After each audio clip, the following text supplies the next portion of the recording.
राष्ट्रवाद के बारे में तो इतना कहना चाहता हूं कि जो राष्ट्रवाद यूरोप में शुरू हुआ था वो राष्ट्रवाद, उस राष्ट्रवाद की दो चीजें बुनियादी थी। यूरोप का राष्ट्रवाद जब बाहर फैलता था तो साम्राज्यवाद हो जाता था, उपनिवेशवाद हो जाता था। जिन दिनों राष्ट्रवाद अपने चरम पर था यूरोप में, तो सारे यूरोप के देश बाहर गए।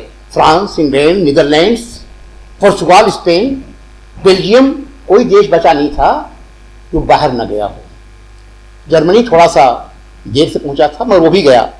तो तमाम यूरोपीय देश राष्ट्रवाद की भावना के तहत साम्राज्यवाद और उपनिवेशवाद को लेकर बाहर गए, गुलाम बनाया एशिया को, अफ्रीका को। और इस राष्ट्रवाद ने क्या किया? मदद की उनकी। इस राष्ट्रवाद के बहाने अपने यहाँ के वर्किंग क्लास को, इंग्लैंड, फ्रांस, इन तमाम देशों के जो हुक्मरान थे, अपने यहाँ की वर्किंग क्लास को ये बताने में कामयाब रहे, हम जो कुछ कर रहे हैं तुम्हारा भी हित इसी में है। और इसीलिए ये सिर्फ संयोग नहीं है कि यूरोप के राष्ट्रवादियों को पूरा समर्थन उनके उपनिवेशवाद को, उनके साम्राज्यवाद को, तमाम तीसरी दुनिया के देशों में उनके हस्तक्षेप को वहाँ की वर्किंग क्लास ने, मिडिल क्लास ने, इंटेलिजेंसिया ने, सब ने सपोर्ट किया था। किसी ने विरोध नहीं किया था केवल करने के बाद। और यूरोपीय राष्ट्रवाद जब अंदर की तरफ आता है तो फासीवाद होता है। तो दो रिस्ट्रिक्शन हैं यूरोपीय राष्ट्रवाद के। आउटर रिस्ट्रिक्शन है साम्राज्यवाद और उपनिवेशवाद, और आंतरिक रिस्ट्रिक्शन है फासीवाद का। हिटलर या मुसोलिनी ने कहा राष्ट्र श्रेष्ठ है, और फिर अंदरूनी तरीके से अंदर दुश्मन तलाश किए गए। जब बाहर दुश्मन तलाश किए गए तो उसकी कीमत हिंदुस्तान ने, इंडोनेशिया ने, तमाम एशिया अफ्रीका देशों ने अदा की, गुलाम बनाए गए। और जब अंदरूनी उसकी बात हुई तो हमला यहूदियों पर हुआ या और तमाम उन लोगों पर, बुद्धिजीवियों पर हुआ, कम्युनिस्टों पर हुआ, वर्किंग क्लास पर हुआ। यानी कि यूरोपीय राष्ट्रवाद बुनियादी तौर पर साम्राज्यवाद, उपनिवेशवाद और फासीवाद को बढ़ाने वाली एक विचारधारा है, ये मैं कहना चाहता हूं। इसके बरक्स जो राष्ट्रवाद हिंदुस्तान में या इंडोनेशिया में या बर्मा में या तमाम एशियाई अफ्रीकी देशों में पनप रहा था, उसका बुनियादी तेवर था आजादी, लिबरेशन, साम्राज्यवाद और उपनिवेशवाद के खिलाफ अपने अपने इलाकों की आजादी। ये बुनियादी फर्क है।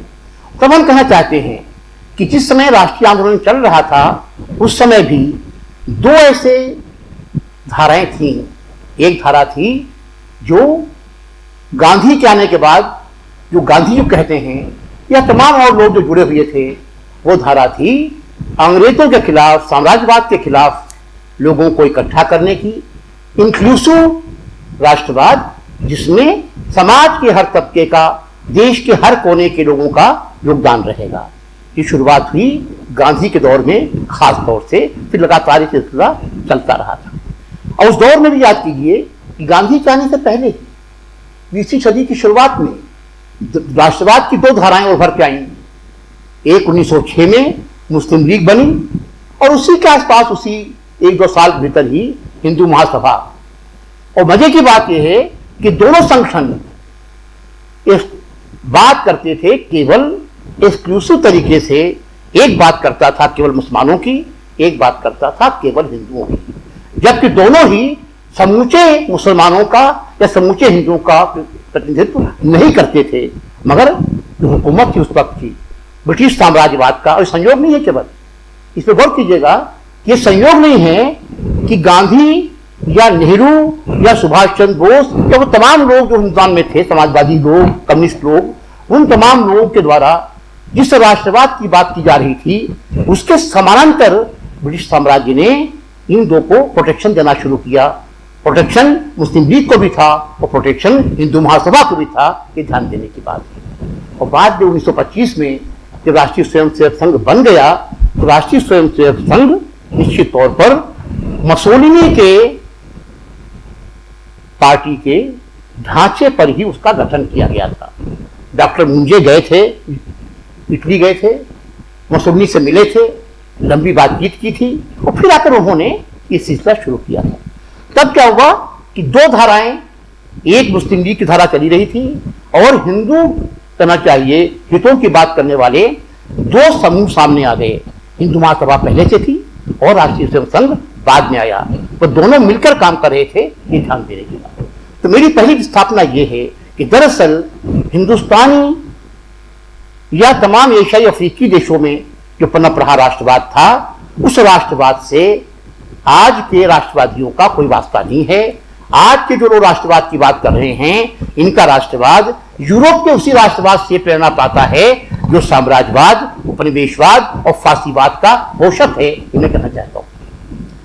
दूसरी बात मैं एक और कहना चाहता हूं, और जिस पर जरूरी है गौर करना, कि कहावत हम लोग पंचतंत्र की कहानी पढ़ते रहे हैं कि एक बैलगाड़ी पर तमाम लोहे के फल रखे जा रहे थे। फल नहीं तो होता, कुल्हाड़ी का जो लोहा होता है। तो पेड़ों में घबराहट फैल गई कि तो सब काटे जाएंगे। तो बूढ़े पेड़ ने बाकी पेड़ों से कहा कि परेशान मत हो, जब तक हम में से कोई इन बेज इस लोहे के फल के छेद में नहीं जाएगा, कुल्हाड़ी का बेज नहीं बनेगा, तब तक कुल्हाड़ियां कारगर नहीं हो पाएंगी। और कुल्हाड़ी का बेट बनने की प्रक्रिया में बहुत सारे लोग आए जिनका जिक्र करना बहुत जरूरी है। आप गौर कीजिए, सन 52 के चुनाव से लेकर और सन 62 के चुनाव तक जनसंघ पार्टी हुआ करती थी। आरएसएस की पार्टी थी जनसंघ। जनसंघ की कोई उपलब्धियां नहीं थी। 52 के चुनाव में, पहले चुनाव में आजादी के बाद जो पहला चुनाव हुआ, उसमें 489 की लोकसभा थी, 489 सीट्स। 364 मिली सीटें कांग्रेस पार्टी को, 16 मिली कम्युनिस्ट पार्टी को, 7 और मिली जो कम्युनिस्ट पार्टी में नहीं थे मगर मार्क्सवादी उसके थे, तमाम लोग उनको मिली। तो कुल संख्या हो गई 23। सोशलिस्टों को मिली 12 सीटें, किसान मजदूर प्रजा पार्टी को मिली 9 सीटें, हिंदू महासभा को 3 सीटें, रामराज परिषद को 3 सीटें, नहीं हिंदू महासभा को 4 सीटें, रामराज परिषद को 3 सीटें, और भारतीय जनसंघ जिसका यह अवतार देख रहे हैं बीजेपी आप, इनको भी मिली थी 3 सीटें। 3 सीटें पहले चुनाव में, और आज यहां पहुंचते हैं तो ऐसे नहीं पहुंचे हैं, उनके सफर पर भी गौर करना पड़ेगा। तो मैंने कहा कि सन 62 के चुनाव तक हिंदुस्तान की जनता ने, हिंदुस्तान के किसी भी प्रदेश की जनता ने इन्हें स्वीकार नहीं किया था। पहली बड़ी मकबूलियत इनको मिली सन 63 में एक आम चुनाव के बाद। 63 का आम चुनाव बड़ा महत्वपूर्ण था। 3 आम चुनाव हुए थे पार्लियामेंट के हिंदुस्तान में सन 63 में। एक गुजरात में हुआ था राजकोट में, 2 उत्तर प्रदेश में हुए थे जौनपुर में, 4 हुए थे, 3 उत्तर प्रदेश में और 1 गुजरात में। गुजरात के राजकोट में, उत्तर प्रदेश में जौनपुर, फर्रुखाबाद कन्नौज का, और तीसरा था अमरोहा का। उसमें पहली बार कुछ लोगों ने राष्ट्रीय स्वयं संघ के लोहे की फल की कुल्हाड़ी का बेंच बनना स्वीकार किया, जिसमें गैर कांग्रेसवाद की बात की गई। राम मनोहर लोहिया ने, स्वतंत्र पार्टी के लोगों ने, सबने एक साथ दौरे किए। उस दौरे के बाद नतीजा यह हुआ कि एक तरह की सोशल रिकॉग्निशन, एक तरह का पॉलिटिकल लेजिटिमेसी जनसंघ को दी गई है, और देने का काम समाजवादियों ने किया था। मैं खुला हर मंच पर यह बात कहता हूं। उसमें हुआ, हमें जनता पे गौर कीजिए, उस जनता ने अमरोहा से जिता दिया आचार्य कृपलानी को, उस जनता ने जिता दिया लोहिया को फर्रुखाबाद से। दीनदयाल उपाध्याय इस पूरे एकता के बाद भी जौनपुर में जीत नहीं पाए। ये यूपी की जनता का कमाल था कि उन्होंने बाकी 2 को तो जिता दिया, और दीनदयाल उपाध्याय को जो जनसंघ के थे उनको हारना पड़ा। ये ध्यान देने की बात है। तो 63 में पहली कोशिश हुई कि मुख्य धारा में लाने की संघ परिवार में। 67 का चुनाव हुआ, उसके बाद आम चुनाव असेंबली का, पार्लियामेंट का। 67 के चुनाव में अब फिर होता है कि बात तो सभी कही जाएंगी जब कही जाएंगी। 67 के चुनाव में आप सबको पता है कि कांग्रेस पार्टी का बहुमत कम हो गया था। नतीजा क्या हुआ कि तमाम चरण सिंह बाहर निकल आए और एक एसपीडी गवर्नमेंट बनी, संयुक्त विधायक दल। गैर कांग्रेस संयुक्त विधायक दल सत्ता में आया, जिसमें सभी शामिल थे, Jana Sangh, socialist party, communist party, Swatantra party, republican party of India. कोई ऐसी पार्टी नहीं थी गैर कहना चाहिए कांग्रेस जो उसमें शामिल न हो, सबके मंत्री थे। तो ये दूसरा कदम था कि जब 67 में सरकार बनने में रिपब्लिकन पार्टी ऑफ इंडिया, बाबा साहब के सपनों की बात करने वाली, स्वतंत्र party, communist party of India के झारखंड राय जी मंत्री थे, रुस्तम सचिन डिप्टी मिनिस्टर थे, और जनसंघ एक प्लेटफॉर्म पर आया। ये दूसरा मौका था क्रेडिबिलिटी का। और फिर इसके बाद एक सिलसिला शुरू हो गया। 71 में नहीं बात हुई, पता है इन बातों को हम पहुंचा नहीं पाते लोगों तक। वो कहते रहे कि महागठबंधन है, महामिलावट है। कितने गठबंधन नहीं किए इन लोगों ने। 71 में आपको याद होगा इंदिरा गांधी के खिलाफ जो महागठबंधन पहली बार बना था, उस महागठबंधन में संयुक्त सोशलिस्ट पार्टी भी शामिल थी, उसमें जनसंघ भी था, स्वतंत्र पार्टी भी थी, तमाम पार्टियां, और कांग्रेस वो भी हुआ करती थी, ये सारी पार्टियां शामिल थी। सन 71 में हुआ। दूसरा मौका था कि तमाम लोकतांत्रिक कही जाने वाली पार्टियों ने जनसंघ को अपने साथ शामिल किया सत्ता की होड़ में। 71 का चुनाव हो गया और 77 उसका कल्मिनेशन था। 77 में जब जनसंघ को अपने को डिसॉल्व करके शामिल होना पड़ा जनता पार्टी। एक लंबी यात्रा है। तो मैं जिस बात से जोड़ दे रहा हूं और जहां मैं सहमत हूं प्रोफेसर मिश्रा जी से, मैं एक व्यक्ति की करामात नहीं मान रहा हूं, मैं एक व्यक्ति का करिश्मा नहीं मान रहा हूं। मैं मान रहा हूं कि एक पार्टी है, एक संगठन है जो 25 में बना था, राष्ट्रीय स्वयंसेवक संघ। वो लगातार एक एक कदम आगे बढ़ता रहा है और उसका एक लॉजिकल कहना चाहिए तरक्की का एक तरीका दिखाई पड़ता है। उन्होंने हर एक का इस्तेमाल किया है और बड़ा इस्तेमाल उसके बाद किया है। 77 में हमारे जैसे लोग तमाम, और हमसे ज्यादा लोकप्रिय लोग हो गए, बड़े लोग, सब ने मुद्दा बनाया था, मधुलिमय जी ने, और हम सब लोग साथ में साथी हुआ करते थे। केसी त्यागी से लेकर शरद यादव से लेकर तमाम लोगों ने दोहरी नंबर का सवाल कि अगर जनसंघ शामिल जनता पार्टी में हुआ है तो आरएसएस को भी जनता पार्टी में शामिल होना चाहिए। और तब तर्क दिया गया कि हम तो सांस्कृतिक संगठन है, आरएसएस का पॉलिटिक्स कोई वास्ता नहीं है, जनसंघ था तो रिजॉल्व कर दिया अपने आप को, हमें कोई बात नहीं। तो ये मौका था कि जनता पार्टी बनी, जनसंघ खत्म हो गई। अचानक चीजें हादसा हो गया, फर्क हो गया चीजों का। और गौर कीजिएगा आप, 77 के बाद टूट न गई जनता पार्टी की। 80 में चुनाव हुआ, फिर चुनाव में कांग्रेस पार्टी जीत गई। कांग्रेस पार्टी के बाद सत्ता में आते ही पहला काम किया जनसंघ ने, अपने को जनता पार्टी से बाहर कर दिया। अब उनको लगा कि जनसंघ दोबारा मिलेगा नहीं, चुनाव आयोग उस पार्टी को रजिस्टर करेगा नहीं, तो नई पार्टी बनाने की बात हुई। उसका नाम हुआ भारतीय जनता पार्टी, जो बंबई में बनी 80 में। ध्यान देने की बात, अगर आप याद हो जब पार्टी बनी थी, मैं जरा विस्तार से ले रहा हूं साथ बात को जरूरी कहने के लिए। उस समय मेन इनका इलेक्शन मैनिफेस्टो की बात की थी गांधीवादी समाजवाद, उन्होंने खास तौर से कहा।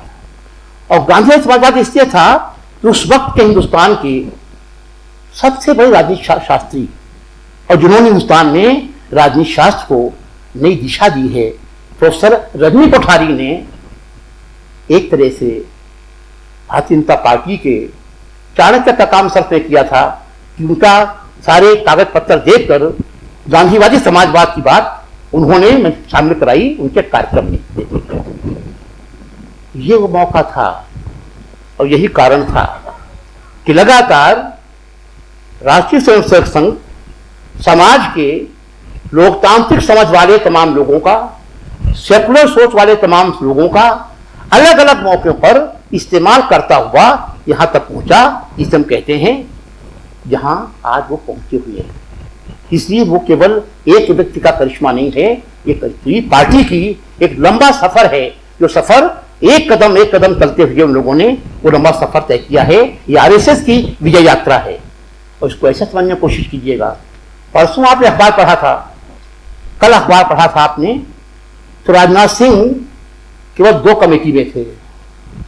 आज अखबार पढ़ा आपने, वो 6 कमेटी में हो गए। कैसे हो गए भाई? तब मैं कहना चाहता हूं कि महाबली मोदी और महाबली अमित शाह के रहते हुए भी अंततः जब राजनाथ सिंह ने कहा हम शायद छोड़ सकते हैं कि पद, तो संघ परिवार ने सुनिश्चित किया, मोहन भागवत ने सुनिश्चित किया, उन्हें हर कमेटी में रखा जाएगा। तो मैं कहता हूं संघ परिवार के दायरे के बाहर कोई शक्तियां नहीं है अमित शाहों की या मोदियों की, ये बात नोट कर लीजिए आप।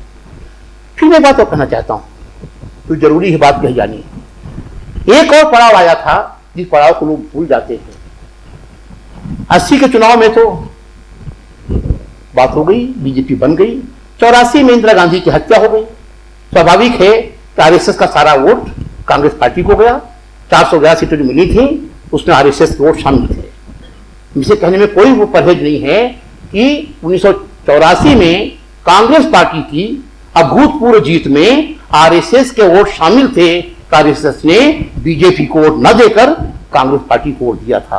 तो यही कारण है कि उनकी सीटें केवल 2 सीटें जीते थे वो लोग, याद कीजिएगा आप 84 के चुनाव में।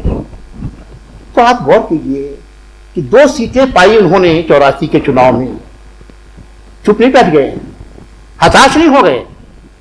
दूसरे दिन से काम शुरू हो गया उनका, और ये सफर आप देख ही रहे हैं, यहां तक पहुंचे हुए हैं। इसलिए मैं जिन बातों पर विशेष जोर देना चाहता हूं कि नंबर 1, मैं हताश नहीं हूं। हताश नहीं हूं, मैं भी कहना चाहता हूं मुझे कोई खौफ भी नहीं है। खौफ इससे नहीं है, मैं एक बात पूछना चाहता हूं आप सबसे कि ये बात तो जाहिर हो चुकी थी जब इन्होंने, आप मत भूलिएगा, मैं सबको इसमें सब आ जाते हैं कि जब सरकार बनी थी वीपी सिंह की, वीपी सिंह सरकार 89 में बनी थी, 89 में 89 में सरकार जो बनी तो वीपी सिंह का एक पांव वाम के कंधों पर था, एक पांव भाजपा के कंधों पर था, और दोनों लोग ढोते रहे, एक सेक्टर पर्सनालिटी को ढोते रहे लगातार। वीपी सिंह नाम के व्यक्ति ने आखिरी बार क्रेडिबिलिटी दी आरएसएस को। एक पड़ाव में मिस कर गया बीच का, उसको मैं अब जोड़ देना चाहता हूं। 71 में इंदिरा गांधी के जीतने के बाद तुरंत 73 में शुरू हो गया आंदोलन जयप्रकाश नारायण का। जयप्रकाश नारायण लोहिया से सफर शुरू हुआ था। जयप्रकाश नारायण एक डेट बने और वीपी सिंह उसके बाद बने। इन तमाम लोगों ने अलग अलग मौकों पर राष्ट्रीय स्वयं संघ को बढ़ने में पूरी सहायता की। किसने सहायता की? अपनी अपनी क्षुद्र राजनीतिक महत्वाकांक्षाओं के लिए सब ने आरएसएस को आगे बढ़ाया, जबकि सबको पता था कि आरएसएस हिंदू राष्ट्रवाद की बात करता है, आरएसएस मुस्लिम विरोधी है, आरएसएस क्रिश्चियन विरोधी है, आरएसएस भारतीय स्वाधीनता संग्राम की जितने भी मूल्य हैं, जितनी मर्यादाएं हैं, जितने भी आदर्श हैं, वे आरएसएस को भाते नहीं हैं, ये सबको पता था। इसलिए पहली बात तो कि लोहिया को, जयप्रकाश नारायण को, वीपी सिंह को, इन लोगों को माना जाना चाहिए कल्प्रिट इस बात का कि इन्होंने आरएसएस को यहां तक आगे बढ़ाया, और दोषी ठहराया जाएगा उस वक्त की सीपीआई को और बाद में सारे वाम को। उन्होंने अनजाने में, फर्क इतना कर रहा हूं, इन लोगों ने जानबूझकर किया था, उन लोगों ने केवल कांग्रेस विरोध के नाम पर उन्होंने समर्थन दिया वीपी सिंह को, जानते हुए कि इनका मुख्य समर्थन कहां से आ रहा है? बीजेपी से आ रहा है। और मैं बताना चाहता हूं आपको, अब तो सब तरह के रिकॉर्ड आ चुके हैं किताबों में कि अडवाणी की यह यात्रा ये डील थी कि हम आपको प्रधानमंत्री बनाएंगे और हमें पूरे देश में अपनी पार्टी का प्रचार करने की छूट दी जाएगी। ये डील थी उनको वीपी सिंह को बनाने की। तो रथ यात्रा शुरू हुई थी भाजपा को मजबूत करने के लिए। मंदिर तो उसका एक आनुषंगिक हिस्सा था, मंदिर कुल मिलाकर संगठन को मजबूत करने की बात थी। इसलिए आज जब लोग यहां पर आ गए हैं तो हमें ये नहीं मानना चाहिए कि किसी करिश्मा तो इंदिरा गांधी का था कि जिन्होंने इमरजेंसी लागू भी की, लागू करने के बाद स्पष्ट बहुमत से फिर जीत कर भी आए थे। करिश्मा तो नेहरू का हुआ करता था। ये लोग एक दिन की घुड़की हुई मोहन भागवत की और तुरंत उन्होंने बदल दिया। राजनाथ सिंह नंबर 2 पे हो गए, अमित शाह नंबर 3 पे हो गए। इसलिए मैं वो चीज में क्षमा कीजिएगा डॉक्टर साहब, ये करिश्मा नहीं मानता इससे किताब। फिर मैं कहना चाहता हूं, अब मैं इस बात पे आता हूं केवल, क्या फांसीवाद से लड़ना आसान काम होता है। स्पेन में जब अधिनायकवाद उभर रहा था जनरल फ्रैंको का, स्पेनिश सिविल वार पहला पड़ाव था फासिज्म का जिससे लड़ा गया था। उस स्पेन की सिविल वार में सन 35-36 के साल में आप गौर कीजिएगा, 29 साल का आदमी क्रिस्टोफर कॉडवेल, 29 साल का, जिसने 29 साल की उम्र में 2 दर्जन किताबें लिख दी फिजिक्स पे, जिसने कविता की आलोचना की सबसे अच्छी किताब इल्यूजन एंड रियलिटी लिख दी, जिसने संस्कृत की समीक्षा करते हुए studies in time culture and further studies in time culture जैसी किताबें लिख दी, वो जाकर 29 साल की उम्र में एक आदर्शवाद के तहत जाता है और मारा जाता है स्पेन के गृह युद्ध में। गौर कीजिएगा, क्या फांसीवाद से लड़ाई देखिए क्या स्टाइल में होगी। फांसीवाद हम कह रहे हैं, 10 साल से चिल्ला रहे हैं। क्या हमने अपने गिरेबान में झांका है? क्या हम उसे लड़ने का हौसला रखते हैं? क्या जो जोखिम है लड़ने का, वो जोखिम लेने को हम तैयार हैं? ये हम सबको अपने गिरेबान में झांकना होगा, तब हम बात कर सकते हैं। और यहां पर गौर कीजिएगा, वो हमारे दुश्मन जो हैं, उन दुश्मनों ने हर जगह पहुंचे हैं। वो लोग कौन सा कोना बचा है समाज का जहां नहीं गए हैं? कौन सा इलाका है? मणिपुर, अरुणाचल प्रदेश, वहां जाकर अगर वो सरस्वती शिशु मंदिर खोल रहे हैं, 1000 से ज्यादा सरस्वती शिशु मंदिर चल रहे हैं, जहां के पढ़े हुए बच्चे आज पुलिस में हैं, जुडिशरी में हैं, हर जगह दिखाई पड़ रहे हैं। इसके लिए क्या हम उनको ब्लेम करेंगे? अगर देखा जाए, मैं साफ कहना चाहता हूं कि पिछले 20 सालों से अगर कोई एक संगठन राजनीति कर रहा है, उसका नाम राष्ट्रीय स्वयंसेवक संघ है, और वो लगातार अपने लोगों को कोई मौका चूकते नहीं है। आप याद कीजिए, कहां गए अन्ना हजारे हुआ करते थे, उनका नाम कब से नहीं सुना आपने? तब तो लग रहा था कि अन्ना हजारे, इतनी भीड़ जुट रही है, तमाम लोग आ रहे हैं, उसी दिन अगर 24 घंटे के अंदर लोकपाल नहीं बनेगा तो देश में प्रलय आ जाएगी, कयामत आ जाएगी। लोकपाल कहां गया? आया लोकपाल? दिखाई पड़ा? अन्ना हजारे ने केवल भाजपा को सत्ता में लाने का काम किया। अन्ना हजारे उनके मोहरे थे। ये हम पहचान ही नहीं पाए, यहाँ का मध्यवर्ग जान ही नहीं पाया कि क्या हो रहा है। ये आरएसएस के काम करने के तरीके हैं, ये तरीके सीखने पड़ेंगे उनसे कम से कम। कोई शॉर्टकट नहीं है। जमहूरियत में आम जनता को वोट देना होता है। हम आप सब आपस में बात कर रहे हैं। हम लोगों ने आखिरी बार, मैंने कहा गांव जाइए, ये गांव जाने की बात तो एक तरह रोमांटिक आइडिया है। गांव जाना, वहां सरसों के खेत होंगे, हरिया पीले पीले, बड़ा अच्छा मौसम होगा, काम लगे होंगे, कुछ होगा अलग अलग मौसम में। गांव मत जाइए, अपने शहर के ही झुग्गी झोपड़ियां हैं, अपने जो हुई। आप मशरकगंज कब से नहीं गए हैं? आपने झाऊलाल के पुल पर कब नहीं देखा है? अस्तबल अहियागंज कभी आप गए हैं? देखा है आपने? सवाल उठता है, हम अगर अपने शहर के भूगोल से भी परिचित नहीं हैं तो वहां के बाशिंदों से परिचित होना अलग बात है। अगर आरएसएस ने काम किया है तो आप समझिए, उन लोगों ने, हमारा दुश्मन हमसे कहीं ज्यादा दाना है। तो पहले भी कहा गया है, दाना दोस्त और नादान दोस्त और दाना दुश्मन। आप उनसे सीखना पड़ेगा कैसे पहुंचा जाता है। मैं एक बार हमेशा कहता रहा हूं, लोग मेरा मजाक उड़ाते रहते हैं। मैं कहता हूं, हर पार्क में, हिंदुस्तान के हर प्रांत के, हर शहर के हर पार्क में सुबह 6 बजे से उनके लोग टहलना शुरू करते हैं। मैं शाखा बात ही कर रहा हूं। शाखा तो उनके लिए होती है जो उनके मेंबर हैं, शाखा अलग चीज है। हर पार्क में आरएसएस के 4-5 लोग मौजूद होंगे और ताड़े रहते हैं, इस पार्क में ऐसा कौन व्यक्ति आया है जो पहली बार दिख रहा है। और पहली बार आने वाले व्यक्ति से वो 3 दिन के अंदर बात करना शुरू कर देते हैं। भाई साहब, आपको पहली बार देख रहा हूं, कहां से, कहां काम करते थे आप? यही रहते हैं? कहां रहते हैं? अच्छा, एक परिचय का दायरा बढ़ाते हैं।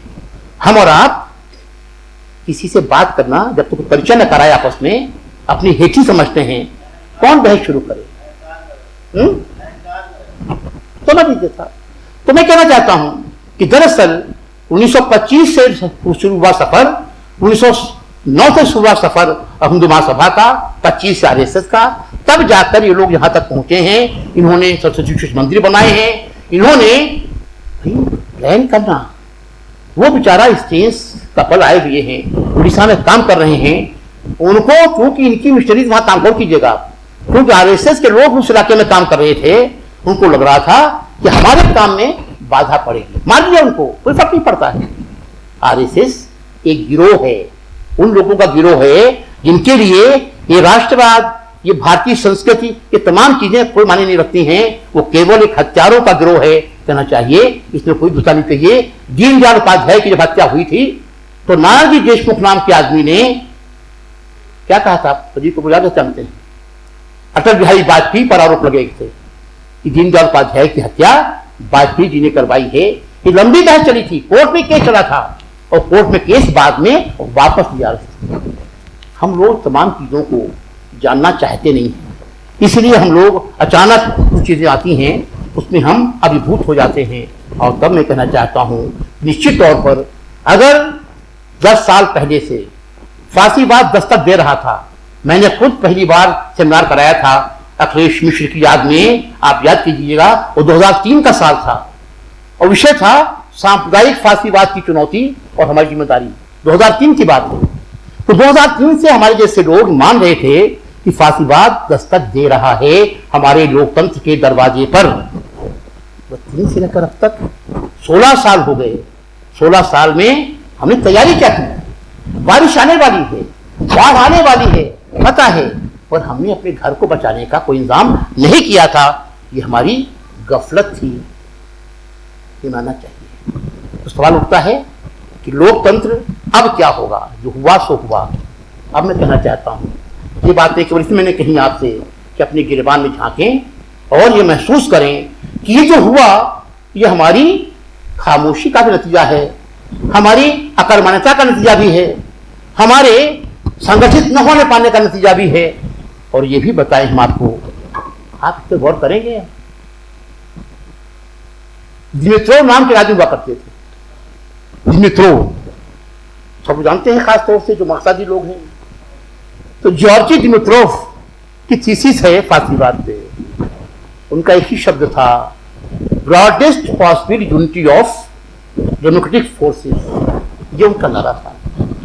और इसीलिए उन्हीं दिमित्रोव की थीसिस के आधार पर सेकेंड वर्ल्ड वॉर के दौरान कहां तो चर्चिल, कहां स्टालिन, कहां रूजवेल्ट, ये सारे लोग एक मंच पे आए। हिटलर बड़ा खतरा है। हिटलर मसोलिनी के बड़े खतरे से निपटने के लिए सोवियत संघ और अमेरिका जैसे दो सांप और नेवले, चर्चिल, ये सब एक मंच पर आ गए। खतरा बड़ा है, क़यामत आने वाली है, फांसीवाद को हराओ, बाकी बाद तय कर लेंगे। हिंदुस्तान में बड़ी ऊंची नाक थी राहुल गांधी की, उससे ऊंची नाक थी बहन जी की, उससे बड़ी ऊंची नाक ममता जी की, उससे भैया भाइयों भक्ति बात की जाए, सब के सब लोग हम तो डूबेंगे सनम, तुमको भी ले डूबेंगे। सवाल ये है कि कोई आए सत्ता में, पहले यह तय कर लो कि यूपी का सीएम कौन बनेगा। आपको याद हो बयान आया था कि जब प्रियंका जी आई तो कहा गया कि हम पार्टी मजबूत करने के लिए आ रहे हैं, हम जीतने हारने की फिक्र नहीं है, हमें कांग्रेस पार्टी 22 के लिए मजबूत करनी है। तो अगर जिन पार्टियों को फांसीवाद के खतरे का हाथ भी एहसास भी नहीं था, जब जानते हुए वो फांसीवाद को सपोर्ट कर रहे थे, तो निश्चित तौर पर भविष्य की जो योजना तय करें, सोचना पड़ेगा कि उसके लिए क्या करना पड़ेगा, कौन हमारा साथी होगा। मैं सहमत हूं प्रोफेसर राजेश मिश्रा जी से कि भाई एक बात तो बिल्कुल साफ है, जिस अनुपात में कांग्रेस पार्टी ढहती गई है उसी अनुपात में बीजेपी बढ़ती चली गई है। कांग्रेस के ढलान का समय और भाजपा के उत्थान का समय लगभग एक जैसा हो जाता है। इसलिए कांग्रेस पार्टी अपनी मरी गिरी हालत में भी जो हो जैसी हो उस जैसी एक पार्टी का बना रहना जरूरी है, एक सेंट्रिस्ट पार्टी का। अगर वो नहीं रहेगी तो हम कभी भी इनको हटा नहीं पाएंगे। नोट कर लीजिए, कांग्रेस पार्टी को भी अपने तौर तरीके बदलने ये पड़ेंगे कि उन्हें मानना पड़ेगा कि अगर वो भाजपा को अपना दुश्मन मानते हैं तब तो हम उनके साथ बात कर सकते हैं, पर अगर उनको तो लड़ना था कम्युनिस्टों से, वे लड़ने नहीं गए, मध्य प्रदेश खो दिया, 5 महीने पहले जीता हुआ प्रदेश खो दिया, 5 महीने पहले जीता हुआ छत्तीसगढ़ खो दिया। सवाल यह है, राहुल जी आप क्या कर रहे थे? आपके सूबेदार, आपके चौकीदार, आपके जितने भी मुसाहिब थे, दरबारी थे, क्या कर रहे थे कि 5 महीने जीती हुई सरकार आपने खो दी, भाजपा को सौंप दी और लड़ने गए केरल में, लेफ्ट से लड़ने गए थे। अरे भाई, अगर लेफ्ट वाले जीत गए होते तो आप ही को बनाते आगे। लेफ्ट की कोई दावेदारी प्रधानमंत्री पद की नहीं थी, आप ही का साथ देते। पहली जिम्मेदारी राहुल गांधी की है कि जिन्होंने पूरे देश के स्तर पर कोई बड़ा गठबंधन बनने में कोई पहल नहीं की और लगातार अपने हितों की बात करते रहे। दूसरी जिम्मेदारी उन तमाम पॉलिटिकल पार्टीज की है कि जिनको जमीन की हकीकत पता नहीं था, उनको लगता था कि सारा वोटर बंधुआ मजदूर है। नोट कर लिया, इस इलाके में 500 अहीर हैं, हमारे हैं, 500 दलित हैं, हमारे हैं, सारे के सारे लोग इसीलिए पैदा हुए थे ना कि वो आपके खानदान की केवल दरबारगिरी करते रहेंगे, बंधुआ मजदूर हैं, वोट देंगे नहीं, जाएंगे कहां, देना पड़ेगा। सब जमीन पर आ गए। मगर गौर कीजिएगा, जो आशा की किरण मैं बताना चाहता हूं, तमिलनाडु में डीएमके का बना रहना छोटी मोटी बात है। डीएमके के रहते घुस नहीं पाई बीजेपी वहां पे, छोटी मोटी बात है। और एक बात है, हम मजाक में कहते हैं, तो मजाक में कह रहा हूं कि आखिर कम्युनिस्टों को भी स्टालिन ही काम आए। 4 सीटें स्टालिन ने ही दी उनको आखिर तमिलनाडु में, तो 4 सीटें उनको मिली। तो स्वाभाविक है ये बात भी कही जानी चाहिए। डीएमके कुछ सर्वाइव। और जगन की उम्र क्या है? जगन सर्वाइव कैसे कर गया? पिछले 5 साल से चप्पा चप्पा उसने अपने इलाके का, अपने प्रदेश का छान मारा था। कोई इलाका चुका नहीं था, कहीं साइकिल से, कहीं मोटरसाइकिल से, कहीं गाड़ियों से। जगन सर्वाइव करता है अपने दम पर। उसका कोई गॉडफादर नहीं था, अपने दम पर सर्वाइव करता है। पटनायक, नवीन पटनायक दोस्ती भी रखता है बीजेपी के साथ में, अपना बचाए रखता अपने आप को। 5वीं बार बनना सीएम छोटी मोटी बात है, अपनी दम पर। क्यों? क्योंकि जनता को भरोसा है नवीन पटनायक बेईमान नहीं है। नवीन पटनायक कुछ भी न करे मगर उसकी नीयत साफ है नवीन पटनायक के लिए। और कुछ भी कहिए आप, किसी को असहमति हो सकती है, तो ममता कितना भी हार गई हो, ममता लगातार भाजपा के खिलाफ लगातार लड़ रही है, संघर्ष कर रही है। इसी बात की बात करनी चाहिए। जबकि हमारे यहाँ के किसी ने संघर्ष नहीं किया, न अखिलेश ने, न बहन जी ने। सब संघर्ष में दबे रहे, इंतजार करते रहे, कहीं चिट्ठी ना आ जाए, कहीं फोन ना आ जाए, कहीं कोई अफसर ना आ जाए दरवाजे पर खटखटा दे, डरते रहे। वो शेरनी की तरह आज भी लड़ रही ममता तारीफ की जानी चाहिए। इसलिए मित्रों, जो जहां लड़ रहा है, एक ही बात है, जो जहां संघर्ष कर रहा है, नंबर 1 ये बचेगा। आइडिया ऑफ इंडिया कैसे बचेगा? आइडिया ऑफ इंडिया वाली बात कही डॉक्टर राजेश जी ने, वही है। उसकी बुनियाद है सेकुलरिज्म, बुनियाद है डाइवर्सिटी, बुनियाद है कि हर तरह के रंग के फूल रहेंगे। एक चमन है बड़ा हिंदुस्तान जिसमें हर रंग के फूल हैं, जिसमें हर तरह की भाषाएं हैं, 1000 तरह की भाषाएं, 1000 तरह की वनस्पतियां, 1000 तरह के लोग। इतनी डाइवर्सिटी और कहां है? नहीं मिल सकती है। उस डाइवर्सिटी को ये गांधी ने किया था, ये नेहरू ने किया था। उन्होंने उस डाइवर्सिटी को समझने की कोशिश की थी और पाता था उसको। एक इंक्लूसिव राष्ट्रवाद की बात की थी तो सब लोग साथ आ गए थे। वजह ये थी कि गांधी के पास लंगोटी थी और नेहरू 2 शानदार घर, स्वराज भवन, आनंद भवन, देखता हूं जी कटोटता है, उनको छोड़ कर आए थे लड़ने के लिए। 11 साल जेल में रहे नेहरू, छोटी मोटी बात है। तो ऐसा तो नहीं हो सकता है। आप सब कुछ चाहते हो, आप लोकतंत्र भी चाहते हैं, आप सेकुलर भी चाहते हैं, चाहते सब हैं, कीमत अदा नहीं करनी है। आप बाजार जाते हो, कुछ भी मांगते हो, पैसा देना पड़ता है, कीमत देनी पड़ती है। और आप इतने बड़े मूल्य, लोकतंत्र भी चाहिए, फ्रीडम ऑफ एक्सप्रेशन भी चाहिए और सेकुलर वैल्यू भी चाहिए। हम कीमत कुछ नहीं दे पाएंगे। हम घर बैठेंगे, हम चाहते हैं। अगर इच्छाएं घोड़ा होती ना तो सभी लोग सवार हो गए होते। तो पढ़ा तो बचपन में लोगों ने, चाहने से कुछ नहीं होता है, करने से होता है। उसको कहता हूं कि सबसे बड़ी चुनौती है उन तमाम ताकतों को एक मंच पर इकट्ठा करने की जिन्होंने इस तमाम हिंदुत्व के उभार के बावजूद आखिर 50% से ज्यादा लोग हैं जिन्होंने वोट नहीं दिया। इस पर गौर कीजिए आप। आखिर मुस्लिम की आबादी क्या है? 14.5% अखिल भारतीय। तो 14.5% मुस्लिम निकाल दीजिए, 2% और कर दीजिए, 70% कर दीजिए, तो बाकी हिंदू ही हैं, मेजॉरिटी के लोग हैं जिन्होंने भाजपा को वोट नहीं दिया है। हम उनमें तलाश करेंगे लोगों की, उनमें साथी चाहिए, एलाइज चाहिए, भरोसेमंद दोस्त चाहिए। अब दोस्त मिलेंगे, पहल करनी पड़ेगी। पहल कौन करेगा? समस्या वहां शुरू होती है। तब एक बात माननी पड़ेगी, हमारे जैसे लोग हमेशा कहते रहे कि अगर राहुल गांधी ने उस चुनाव में जहां 5 महीने पहले जीते थे पर वही कंसंट्रेट किया होता तो शायद उनकी सीटें 2-4 बढ़ जाती और लीडर अपोजिशन का पद उनको मिल जाता।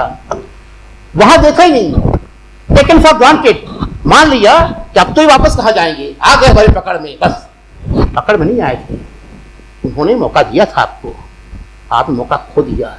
आप यहां पे आ गए जहां आपके पास में 7.5% वोट था, वहां आ गए क्योंकि हमें मायावती को नहीं बनने देना है, अखिलेश को नहीं बनने देना है। इस निगेटिव सोच से काम चलने वाला नहीं है। इसलिए नदीम साहब, राजेश साहब, मेन चीज ये है कि आइडिया ऑफ इंडिया तो रहेगा, आइडिया ऑफ इंडिया तो खत्म होने वाला नहीं है। तमाम तरह के मौके आए भाई। आखिर इसी हिंदुस्तान में जहां वर्णाश्रम की जड़ें इतनी गहरी थी, जहां पैदा होते ही गैर बराबरी तय कर दी जाती थी, उसके खिलाफ बुद्ध आए 500 साल पहले ईसा से। बौद्ध धर्म ने एक बड़ा काम किया था, बड़ी रिवोल्यूशन की थी, उससे बड़ी सोशल रिवोल्यूशन और कोई नहीं हुई थी हिंदुस्तानी समाज में। उसके बाद पूरा भक्ति आंदोलन सावदेशिक है, तमिलनाडु में भी है, हिंदुस्तान हर कोने में है। उसमें दादू भी है, उसमें रहीम भी है, उसमें कबीर भी है, तुलसीदास भी है। ये मत जाइए, अक्सर लोगों आदत होती है तुलसी को खारिज कर दिया। तुलसी कहता है कि जात धर्म क्या है? एक लाइन में धर्म कहता है तुलसी कि परहित सरिस धर्म नहीं भाई, और पर पीड़ा सम नहीं अधिमाई। दूसरे की भलाई करते हो यही बड़ा धर्म है, दूसरे को परेशान करते हो ये टुच्चापन है या धर्म है, ये तुलसी कहता है। हम इन बातों का इस्तेमाल कर सकते हैं। मेरा मानना ये है, ये कोशिश करनी पड़ेगी थोड़ा सा इन देशज, इंडिजिनस जो कहना चाहिए चीजें हैं, जो तानाशाही के खिलाफ हैं, जो राजशाही के खिलाफ हैं, जो जनता के हितों की बात करती हैं, उन मूल्यों की बात करनी चाहिए हमें। ये जो सिंथेटिक वैल्यूज हैं उनके बारे में हम ज्यादा चर्चा करें, ये हम कहना चाहते हैं। और तब हम उन साझा राज्यों का जिक्र करें। 1857 का छोटी मोटी बात है। सिपाही चलते हैं चिलचिलाती गर्मी में 10 मई को मेरठ से और डिक्लेयर करते हैं, बादशाह जफर को डिक्लेयर करते हैं अपना बादशाह। छोटी मोटी बात है, छोटी मोटी बात है कि जब जाने आलम लिए जा रहे थे लखनऊ शहर से, यहाँ की रियाया जार जार रो रही थी। छोटी मोटी बात है, मगर हुआ क्या? हमें बता दिया गया कि अवध का बादशाह बाजीली शाह अय्याश था। सबने कहना शुरू कर दिया अय्याश था। ये भूल गए लोग कि अय्याश बादशाह को ये लोग आंसू नहीं बहाते हैं। अय्याश बादशाह की बेगम को इतना सम्मान नहीं मिलता है पूरे समाज का। अय्याश नहीं था, वो अंग्रेजों के खिलाफ बड़ी जंग की तैयारी कर रहा था, इसलिए उसे गिरफ्तार किया गया था। हम बातें कहें, इससे मैं कहना चाहता हूं तमाम साथी राज्यों के साल रहे हैं। साथी लड़ाई थी सन 42 का आंदोलन, साथी लड़ाई थी गांधी के दौर में तमाम आंदोलन, साथी लड़ाई थी 1857 की, साथी लड़ाई थी तमाम ऐसे मौकों पर जहां हिंदू मुसलमान ने मिलकर संघर्ष किया है बाहरी लोगों के खिलाफ। उनकी याद ताजा करनी पड़ेगी, इसके बारे में बात करनी पड़ेगी। और वो संक्षेप में 2 बातें कर दूं मैं आपसे, मत भूलिए इस बात को आप, कि दरअसल आइडिया ऑफ इंडिया एक ऐसा देश जहां प्लुरैलिटी है, जहां डाइवर्सिटी है, जहां पर सबकर मूल्य हैं, जहां हर आदमी अपना अपना धर्म मानता है। तो मैं सहमत हूँ राजेश जी से।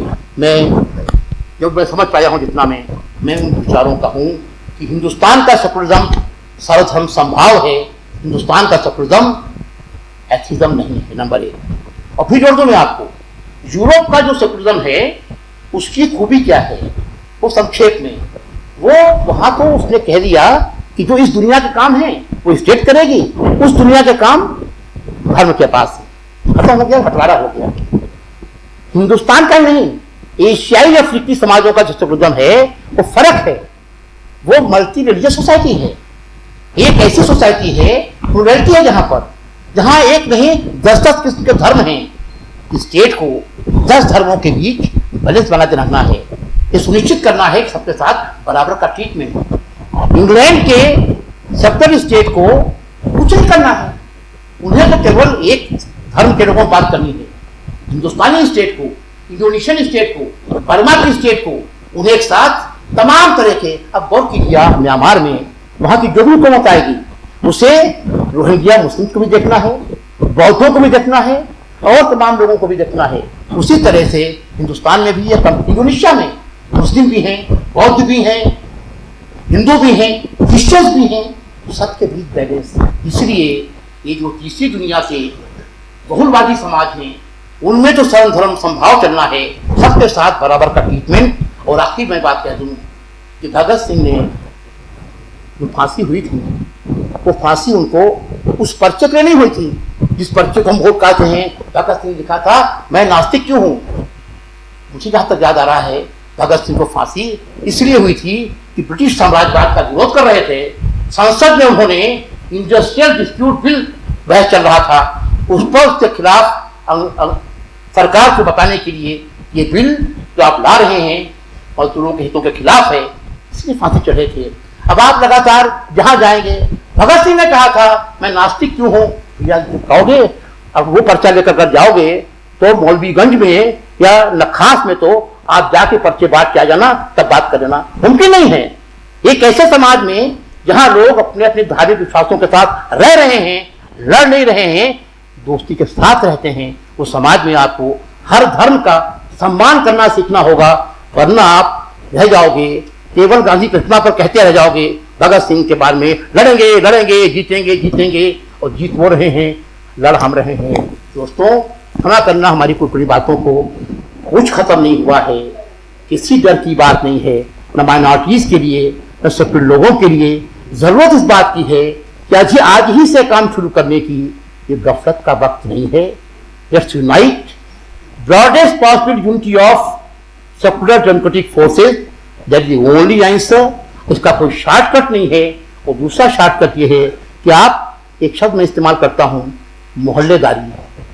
आप सब लिखिए कि इस हफ्ते हमने अपने मोहल्ले में कई लोगों से नमस्कार किया है, कई लोगों के यहाँ जाकर चाय पी है, कई लोगों को चाय पीने के लिए बुलाया है।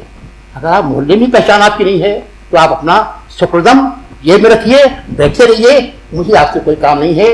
जो जोखिम लेने को तैयार हों उनकी बात की जानी चाहिए। तो मैं कहना चाहता हूँ, फैज साहब का शेर है ना, ऐसे नादान भी न थे जहां से गुजरने वाले, ऐसे नादान भी न थे जहां से गुजरने वाले, नासिहों पंदगरों राह गुजर को देखो। ये गौर कीजिएगा, आप इतने वो नहीं थे। नेहरू या गांधी या जो फांसी पर चढ़ गए थे, उन्हें अगर लोकतंत्र की फिक्र थी तो वो फांसी पर चढ़े थे। और एक मैं और जरूर फैज का 2 लाइनें पढ़ देना चाहता हूँ कि सितम की रस्में बहुत थी लेकिन न थी तेरी अंजुमन से पहले, सजा खताए नजर से पहले, किताब जुर्मे सुखम से पहले। जो चल सको तो चलो कि राहे वफा बहुत मुख्तसर हुई है, जो चल सको तो चलो कि राहे वफा बहुत मुख्तसर हुई है। मकाम है अब कोई न मंजिल, फराजे दारुल रसन से पहले। दारुल रसन बार बार आता है फैज की कविताओं में। फैज काफी दिन जेल में रहे थे तो दारुल रसन की बात केवल शाम को सुनकर बैठ कर बैठकी में सुनना फैज को, सो निकलिए फैज की जिंदगी को देखिए। फैज ने काफी दिन जेल में रहे थे, थोड़ा जेल जाने का भी रखिएगा। और मैं तो कह रहा हूँ अपनी बात में कि भाई हम अजल से फितरत आज़ाद लेकर आए हैं, हम अजल से फितरत आज़ाद लेकर आए हैं। ऐसा जंजीरों का शिकवा, कैसा जिंदा का ख्याल, जिंदा के लिए तैयार रहिए। शुक्रिया।